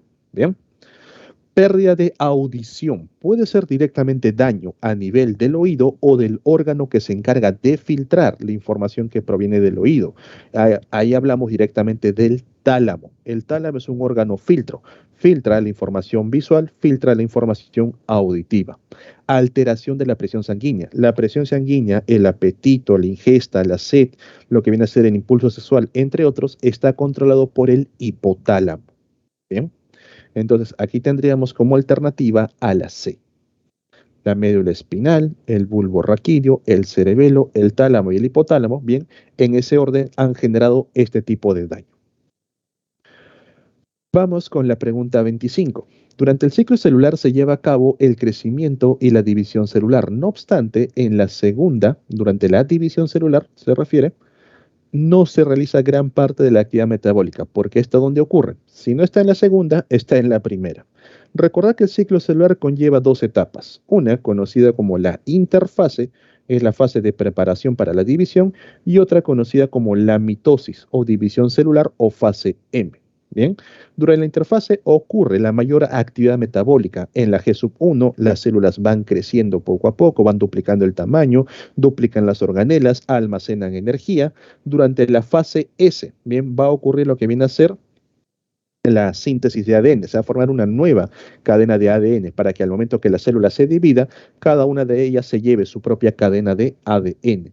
En la fase G2 es la fase de reordenamiento y aparecen los precursores que van a ayudar durante la división. En la fase M las células se dividen y luego la célula puede reingresar al ciclo celular o puede salir de este. Aquí no está la G0. Cuando salen, entran a una fase estacionaria conocida como G0. Por ejemplo, tuviste un corte, las células empezaron a dividirse, llenaron la herida, ya no tienen que volver a dividirse, se van a quedar ahí, en la G0. Pero si tú te vuelves a cortar o te quitas la costrita por ahí, las células tienen que regresar al ciclo celular para volver a dividirse y volver a llenar la herida. Recuerda que hay células que no van a volver al ciclo celular una vez que salen a G0, tales como las células nerviosas y también las células musculares, porque son células muy especializadas. Una vez que ya se han formado, no se vuelven a dividir. Bien, entonces, ¿dónde ocurre la mayor parte metabólica? A nivel de la interfase. Bien, durante la interfase. Vamos con la pregunta 26. Bien. En los parques y cementerios de Lima podemos encontrar un tipo de conífera leñosa, ¿ya? Con hojas pequeñas como escamas y hojas carpelares dispuestas en conos, donde se encuentran las semillas. Semillas dentro de conos, semillas que no presentan frutos, automáticamente te están hablando de las gimnospermas. Bien, por su forma son conocidas como arbolitos de Navidad y estos árboles pueden ser ¿cuáles? ¿Qué ejemplos tenemos de gimnospermas? Tenemos a los pinos, tenemos a las araucarias. Alternativa, la C. Bien. Profe, ¿qué es una araucaria? Esto que ves ahí es una araucaria, bien que parece un pequeñito arbolito de pino, un arbolito de Navidad.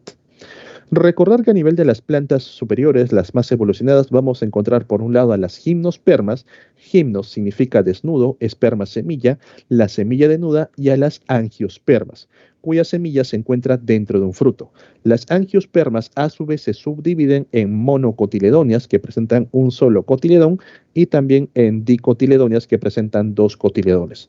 Profe, ¿qué cosa es fanerógama? Fanerógama se refiere a las plantas que producen semillas. Bien, criptógamas a las plantas que producen esporas.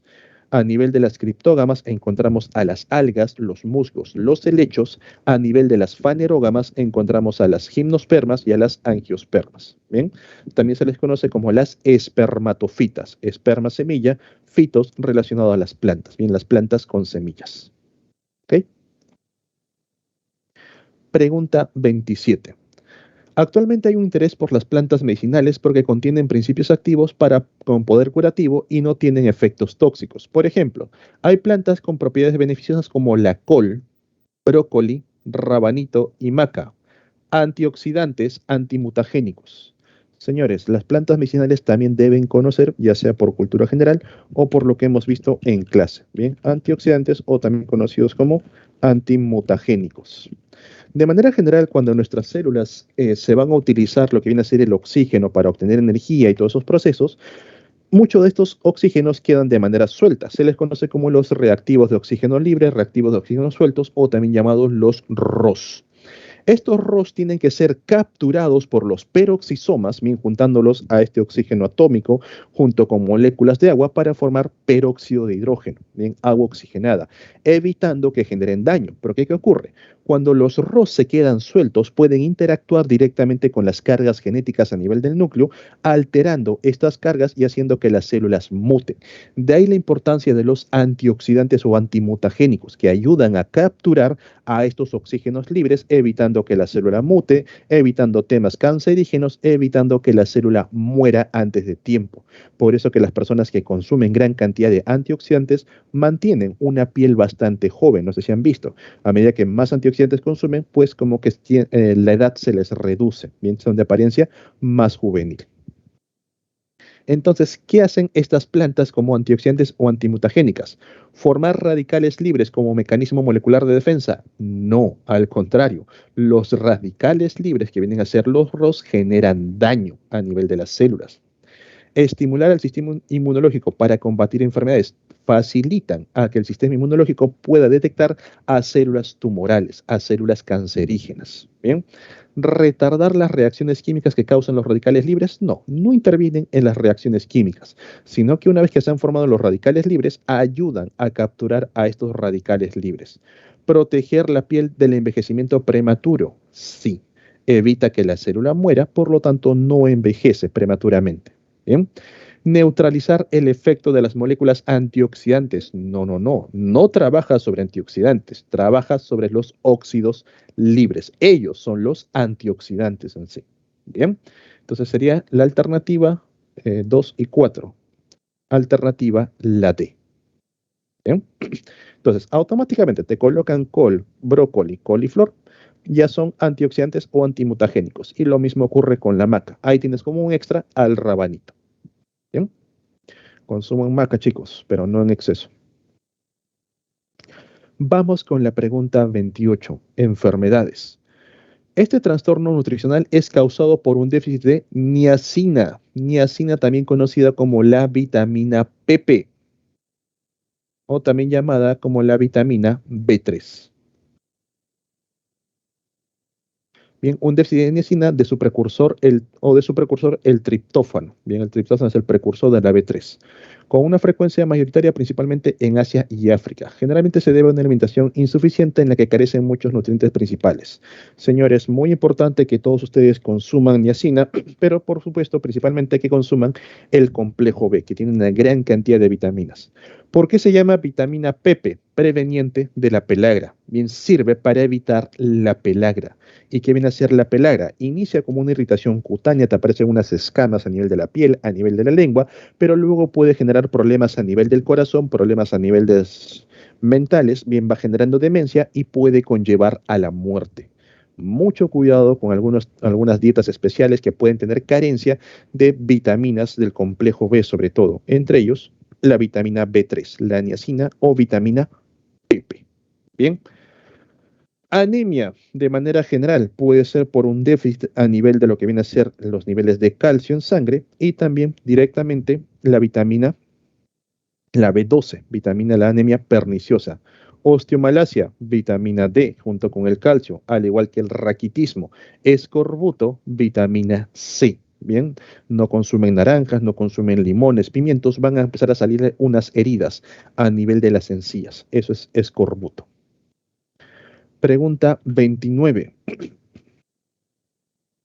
La fiebre tifoidea, ten mucho cuidado con la tía veneno, bien, es causada por Salmonella typhi. El ser humano es el único ser vivo utilizado como reservorio de este agente patógeno. Muchas veces las personas presentan fiebres elevadas, vas a tener una fiebre muy intensa, debilidad corporal, dolor abdominal, dolor de cabeza, pérdida de apetito.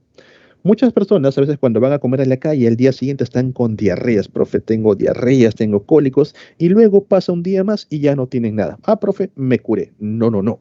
Cuando una persona tiene fiebre tifoidea, lo primero que va a hacer son diarreas, tu cuerpo va a responder para tratar de evacuar las bacterias que has comido con los alimentos contaminados, pero luego genera estreñimiento. La bacteria induce a que el cuerpo ya no elimine más de su colonia para que continúe con el proceso infeccioso. Entonces, no te has curado realmente, todavía estás con ese proceso infeccioso, con lo que debes tomar medidas. Bien, entonces ten cuidado con la tía veneno, ya que el Salmonella typhi va a ingresar a tu cuerpo a través de la vía oral, a través de agua y alimentos contaminados.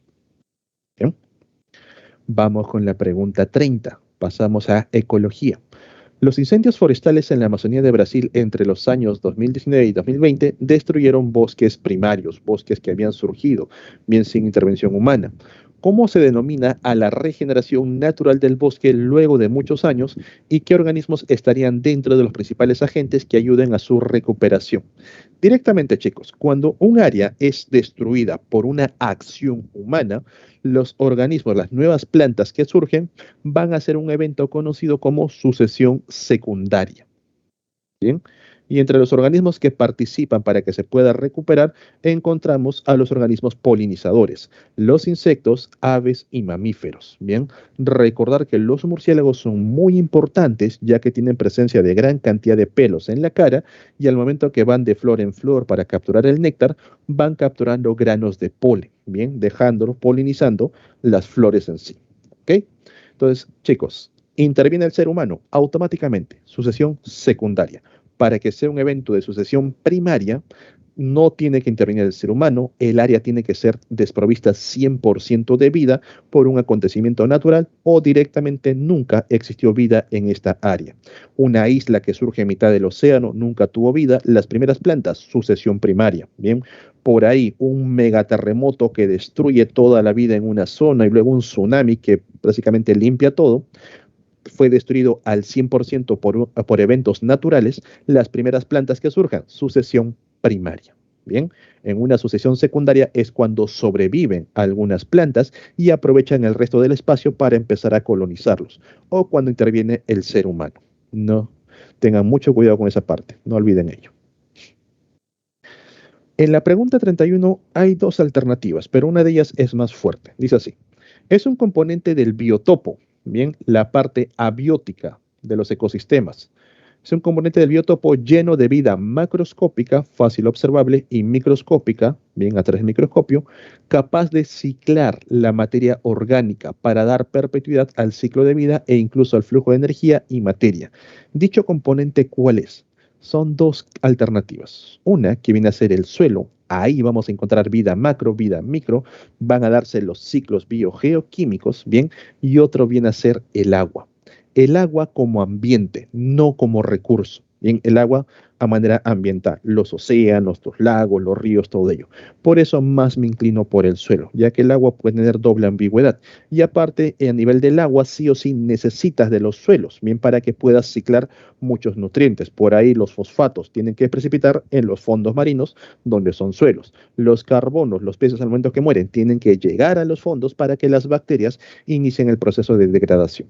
Bien, el agua también se considera, chicos, pero en este caso principalmente es el suelo. El aire, el calor, la humedad no tienen nada que ver con lo descrito. Bien. Vamos con la pregunta 32. Chicos, esta pregunta es un poco más de memoria. No estoy muy de acuerdo en este tipo de preguntas, pero les va a venir. En este caso, en las últimas semanas que hemos visto lo que son los parques naturales, los parques nacionales, perdón, las reservas nacionales, los santuarios nacionales, ahí había una lista. Tratar de memorizarse algunos de ellos, por ahí recordar algunos viajes, algunas fotos, bien, para que les ayude en el momento del examen. Entonces, ¿qué nos dice por aquí? Se trata de áreas de carácter intangible, lugar donde no puedes ingresar sin permiso, cuyo uso de recursos está permitido de manera indirecta. O sea, yo no puedo extraer el recurso, quizás puedo tomarle fotos, quizás puedo hacer un conteo, bien, de manera indirecta, que no implique al recurso. Es decir, están permitidas actividades de turismo, bien puedo ir a ver, a tomar fotos, o de investigación o educación. Bien, entonces, área de carácter intangible donde solamente se permite actividades turísticas o científicas. Hablamos de dos cosas, de los parques nacionales y de los santuarios nacionales. Ambos tienen esas características. ¿Cuál es la diferencia?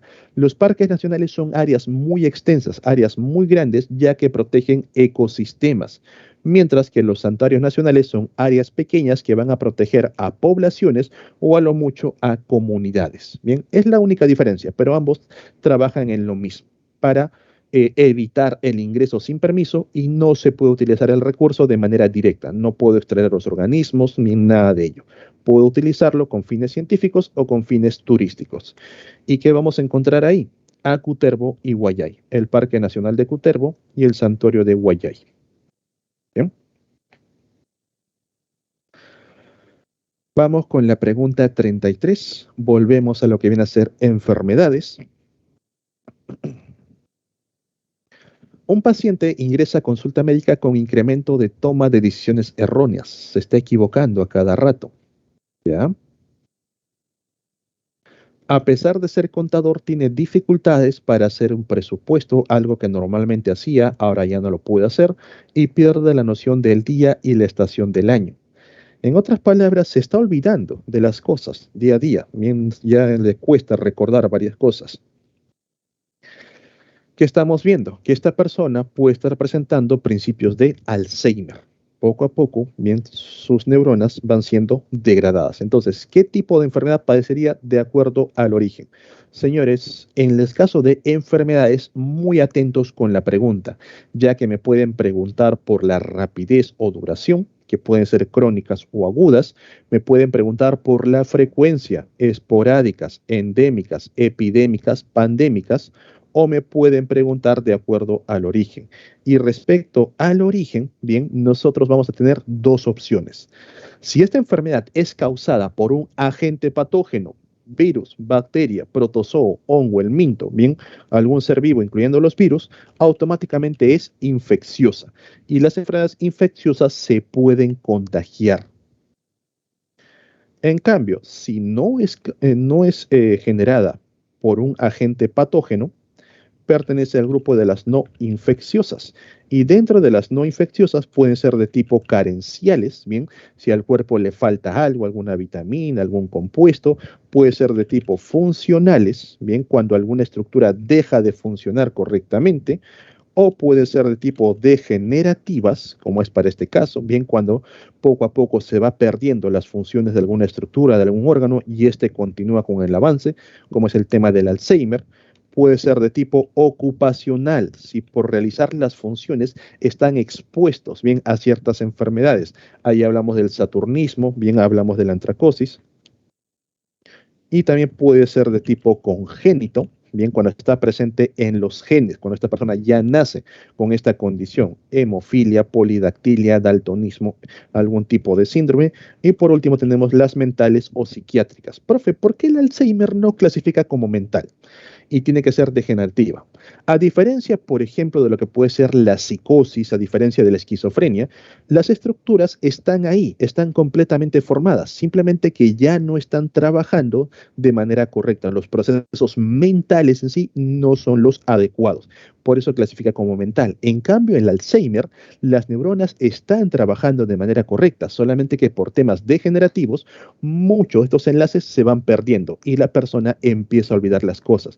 Por eso que el Alzheimer clasifica como degenerativo, de tipo no infeccioso, degenerativo. Bien, no es un tema mental en sí. Hay una degradación de neuronas.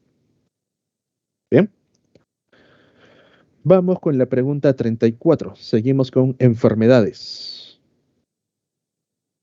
Ante la presencia de un cuadro de teniosis, una persona con tenio en su interior, en un integrante de la familia, debe guardarse ciertas medidas que garanticen la salud de las personas que conviven junto con él.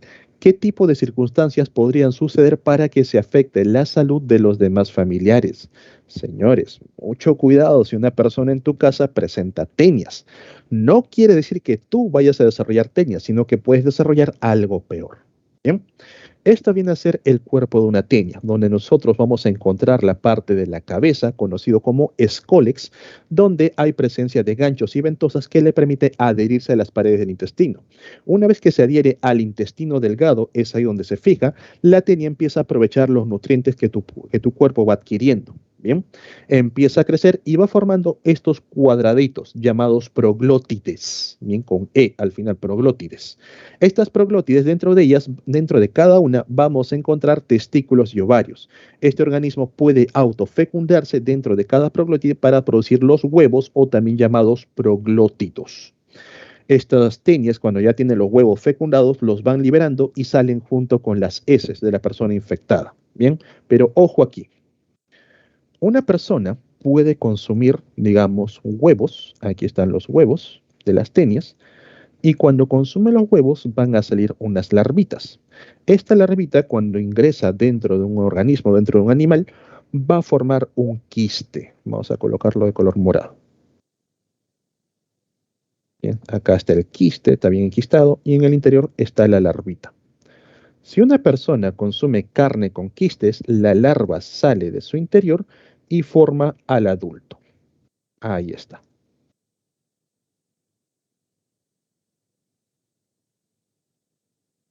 Bien. Ok, entonces vamos a colocarlo así. Huevitos o proglótidos, quistes o también llamados cisticercos, y por aquí el adulto. Bien. Entonces, jóvenes, si una persona consume huevos, consume proglótidos, va a desarrollar quistes. Esta persona desarrolla cisticercosis. Si una persona consume quistes o cisticercos, va a desarrollar al adulto y eso se le conoce como teniasis. Bien, entonces nosotros, por ejemplo, cuando vamos donde la tía Veneno con su chicharrón de azul, esos chicharrones muchas veces provienen de chanchos que son criados en basureros. Estos chanchos han comido a los huevos. Entonces, dentro del cuerpo del chancho, ¿qué cosa va a haber? Quistes a nivel del músculo. Yo llego como los quistes y desarrollo tenia, desarrollo teniasis, ¿bien? Pero por ahí empiezo a tener las tenias, voy al baño, me limpio mal, a nivel de las uñas van a quedar restos de heces junto con huevos de tenia, manipulo los alimentos y el resto de mi familia, ¿qué va a comer? Huevos de tenia. ¿Ellos qué van a desarrollar? ¿Teniosis o cisticercosis si consumen huevos? ¿Qué desarrollarían, chicos? ¿Teniosis o cisticercosis? Cisticercosis. Correcto. Mis familiares, al momento que están consumiendo huevos, van a desarrollar quistes cisticercos, la cisticercosis. Estos quistes en todo el cuerpo, sobre todo a nivel de la cabeza. Y es un tema ya que no se puede tratar. La persona simplemente, con el paso del tiempo, va a morir. Bien. Entonces, ¿qué nosotros debemos evitar? Cisticercos a través de la carne mal cocida, ya la persona tiene teniosis, ¿bien? Entonces tiene que evitar que sus demás familiares ingieran proglótidos, ingieran huevos a través de alimentos contaminados. ¿Bien? Ahí. ¿Ok? Entonces, chicos, esto no se olvide. Aplica tanto para las tenias como también para las hidátidas, que es la tenia de perro. En la hidátida ocurre lo mismo. Las ovejas consumen los huevos, los cuales luego forman quistes dentro de la oveja a nivel de las vísceras.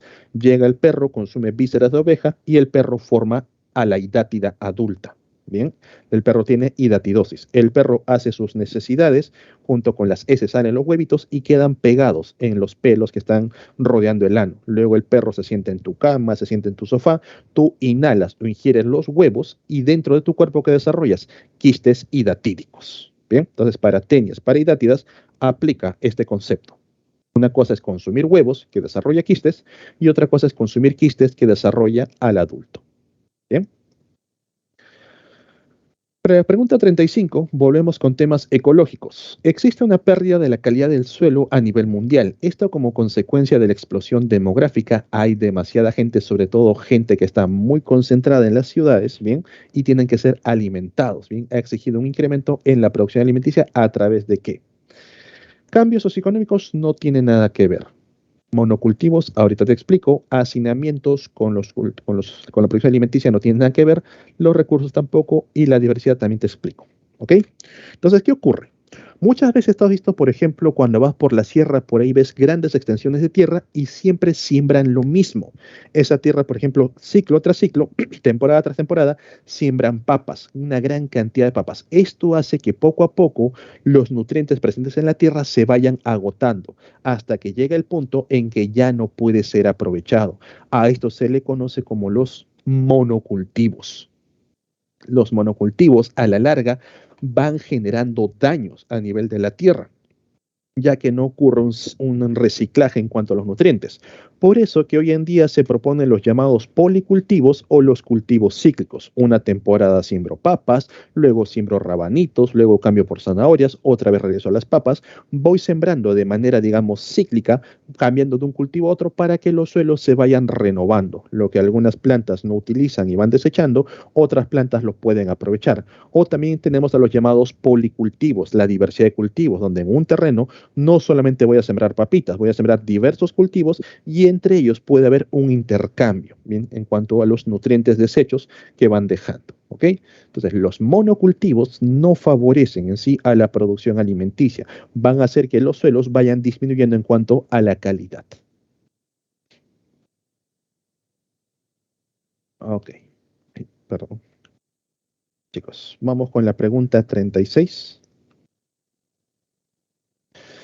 Acuerdos internacionales. ¿Qué acuerdo internacional estipula el manejo correcto de los residuos tóxicos y químicos? Lo puedes saber de manera directa porque te di una tabla de lo que son los acuerdos internacionales explicando cada uno, o también lo puedes sacar por descarte. Bien, por ejemplo, el Acuerdo de París, que viene a ser la reafirmación del Protocolo de Kioto. ¿De qué trata? Bien, el Acuerdo de París que rige a partir del año 2020, donde muchos países se comprometen a reducir bien los gases de efecto invernadero, tales como el vapor de agua, no te olvides, bien, el dióxido de carbono, el metano, los compuestos nitrogenados, bien, el NO2, el NO3, entre otros. Son los cuatro principales gases de efecto invernadero. El Protocolo de Cartagena, año 2000-2001, si no me equivoco. ¿Para qué sirve? Año de las revoluciones genéticas, bien, donde nosotros, el ser humano, aprende a modificar directamente a los seres vivos, aprende a utilizarlos de otra manera y por lo tanto hay que evitar malos usos de estas nuevas técnicas, las llamadas biotecnologías, bien. El protocolo de Cartagena surge para, digamos, que los países se comprometen a utilizar correctamente estas nuevas técnicas sobre los seres vivos. Bien. Protocolo de Montreal. Recuerda que el de Kioto es básicamente París. Bien, París es la reafirmación de Kioto. Gracias al Protocolo de Montreal, nosotros recuperamos lo que viene a ser la capa de ozono, donde los países se comprometieron a eliminar, bien básicamente las industrias, a no utilizar compuestos clorofluorocarbonados, ya que estos compuestos reaccionan muy bien con la capa de ozono y la van destruyendo en el proceso. Gracias a este Protocolo de Montreal, allá por los años 80, hoy en día la capa de ozono se ha recuperado completamente. Aún así, recordar que hay zonas donde la capa de ozono sigue siendo bastante delgada, bien, hay menos moléculas de ozono, ya son temas atmosféricos, como por ejemplo la parte de Sudamérica, que vamos a tener niveles elevados de CO2. ¿Cuál nos queda? La Declaración de Estocolmo. La Declaración de Estocolmo fue firmada por los años 70-80, donde los países se comprometen a poder descartar correctamente los residuos tóxicos, los residuos químicos, también los residuos nucleares, bien provenientes de estas centrales que producen energía a partir de estos núcleos radiactivos. Bien, de esta manera vamos a evitar contaminar aguas, contaminar ríos, lagos y también los suelos. Por ejemplo, esta semana se ha activado una alarma respecto a Japón, el cual, ¿cómo se llama? Esta central nuclear, se me fue el nombre, chicos, ustedes deben saber que hace poco sufrió un evento de terremotos y esta central nuclear todavía sigue en procesos de ir limpiando los residuos. Bien, Japón esta semana va a estar liberando toneladas de agua con desechos radiactivos. Se ha activado lo que viene a ser la Declaración de Estocolmo y la Carta de la Naturaleza para que Japón también responda respecto a este tipo de residuos. Japón ya dio a entender de que los niveles de radiación no son alarmantes, no pueden producir temas cancerígenos. Aún así llama la atención que los liberen directamente en los océanos. Bien, ahí tenemos la Declaración de Estocolmo. Pregunta 37.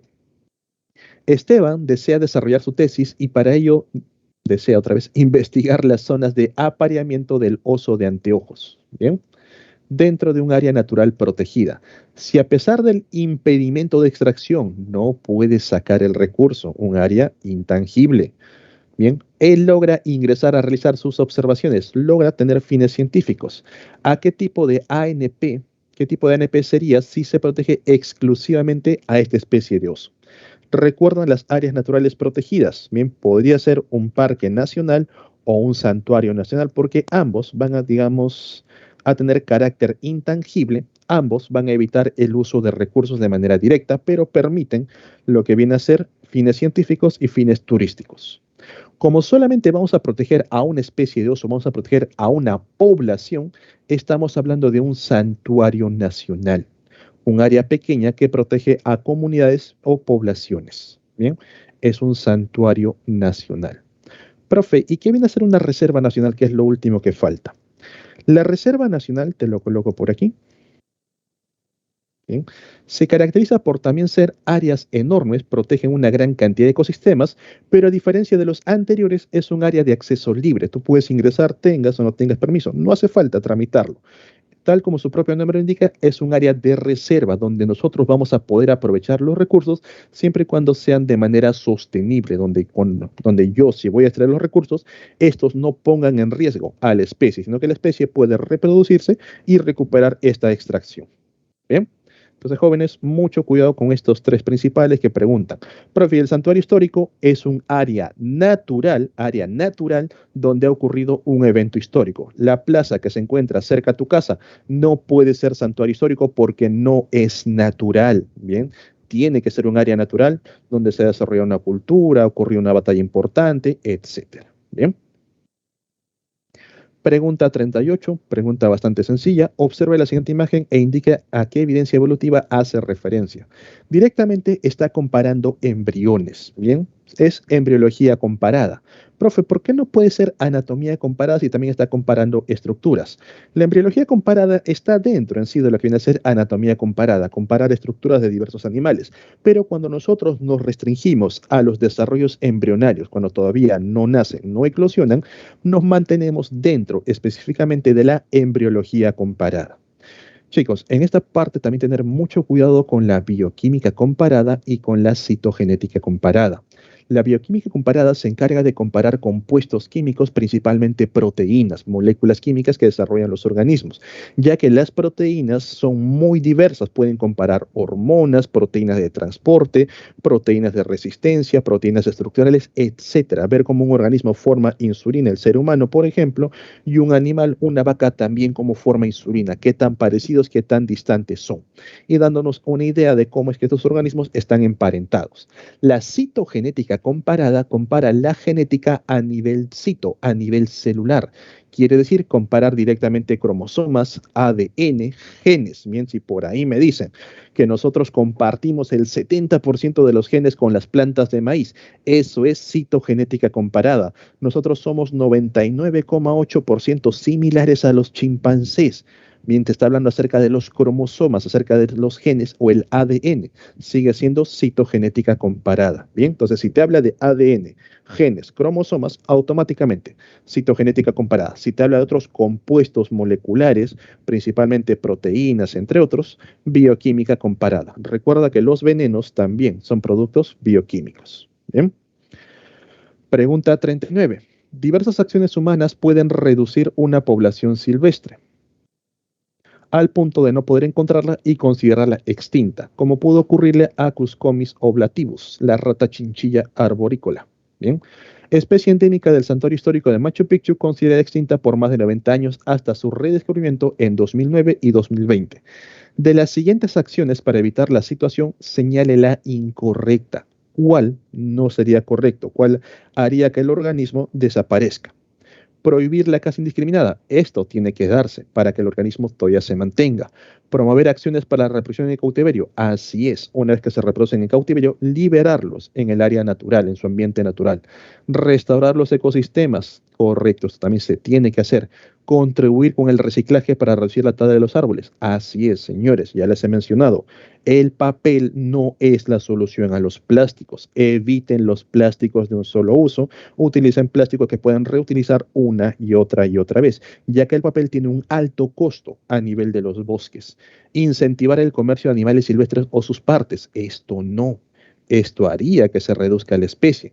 Y recuerda, por ejemplo, cuando por ahí estás viendo alerta aeropuerto, estás por ahí de viaje y notas que una persona está transportando animales de manera ilegal, se activa los protocolos o acuerdos conocidos como CITES, el convenio internacional, bien, para el comercio de especies en peligro o especies protegidas, haciendo que los países se comprometen a regresar estas especies una vez han sido detectadas dentro de su territorio. Bien, por ahí, tal vez en Egipto, detectan la presencia de algunas tortuguitas charapas que han llegado allá.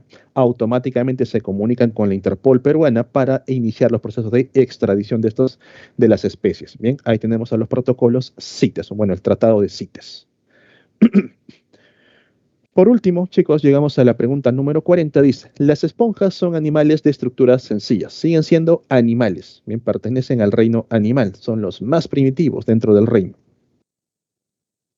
Y los primeros en evolucionar en el reino animal. Así es. Considerando su estructura, determine el valor de verdad de las siguientes alternativas. Son animales pluricelulares. Esto es correcto. Para ser considerado un animal tienes que ser pluricelular, pero no tienen organización tisular. Así es. Las esponjas son organismos muy simples, muy primitivos, que no desarrollan tejidos. Las células simplemente trabajan en pequeños grupos, mas no forman tejidos. Al no haber tejidos, no forman órganos y mucho menos sistemas. Bien. Se trata de animales que solo viven en ambientes marinos. Falso. Son animales acuáticos, eso sí, pero pueden ser tanto marinos como dulceacuícolas, de agua dulce. Las esponjas de mar o poríferos no tienen simetría corporal, verdadero, no presentan. Bien, puede parecer que tienen una simetría radial y todo ello, pero realmente no crecen de manera simétrica. No tienen sistema nervioso pero para una eficaz coordinación. Así es. Los dos organismos no desarrollan ningún tipo de sistema, responden de manera aislada. Con esqueleto fibroso sí tienen ciertas fibras de colágeno, cartilaginoso no desarrollan cartílago. Carbonato de calcio y sílice, esto es falso. Bien, pero sí tienen carbonato y sí tienen sílice. Aquí podemos ver a estas estructuras llamadas espículas que están dentro del animal formado por carbonato de calcio, formado por sílice que le da una estructura más rígida. Por eso que el cuerpo de la esponja, cuando ustedes lo tocan o intentan romper, parece un cerámico duro. ¿Bien? Aquí la alternativa sería la letra A. Bien, jóvenes, hasta aquí sería la clase por el día de hoy. Muy agradecido con todos ustedes por haber formado parte de este ciclo. Quizás ya no los vuelva a ver, quizás sí. De todas formas, desearles muchos éxitos bien en su día a día. Hasta una próxima oportunidad, chicos. Cuídense bastante, estudien un montón. ¿Bien? Chao, chao.